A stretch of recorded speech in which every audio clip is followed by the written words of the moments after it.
And mga ka-farmers, mga ka-province, ayan po yung aking mga native na baboy, crossbred po sa native. Yung nanay nito ay native talaga. Then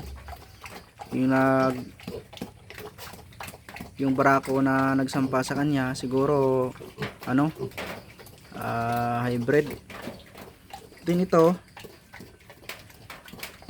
ay hybrid din yung sa kanya nagsampa, kaya 13 piraso yung anak niya. Ito yan, pinapakain ko po sila ng organic na pagkain, yung ipa ng palay, darak, at saka yung konting feeds, saka kangkong at gabi niluto ko. Ang sarap po ng kain niya. Yan, medyo pumayat po yung aking inahin dahil sa nanibago sa kanyang pagkain, pero babawi naman to.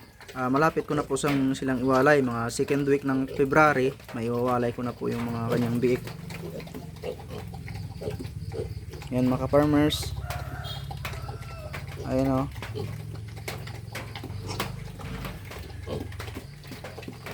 maganda po yung kanilang pagkain. Sa ganitong pagkain lang nakakatipid.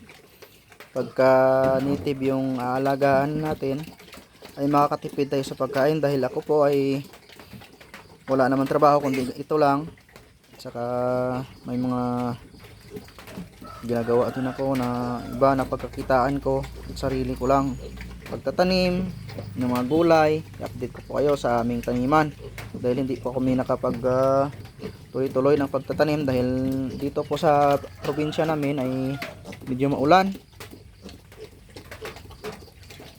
Saka ito mga ka-farmers, ito yung mga aking mga manok, at saka hindi pa po sila medyo malaki. Nasa kulungan po sila dahil may palay po doon sa baba, doon sila pupunta, at hindi pwede na magalit po yung may-ari ng palay doon kapag hinayaan namin. Kaya ito, nasa loob sila ng kulungan. Pero yung kanyang mga inahin, yung mga inahin ko na manok, hindi ko po sila kinukulong dahil hindi po sila pupunta doon, dito lang po sila. Ayan mga farmers, update po kayo. Ganito po sa probinsya yung aking gawain. Ayan po, maulan po dito. Yan sunod na araw ayusin ko po tong aking kulungan ng baboy. Update ko po kayo mga farmers. At sana dito lamang po aking video. Maraming salamat at magandang araw sa inyong lahat. Mabuhay po tayo mga ka-farmers. Lahat po na nagpa-farming, mabuhay po tayo at God bless po.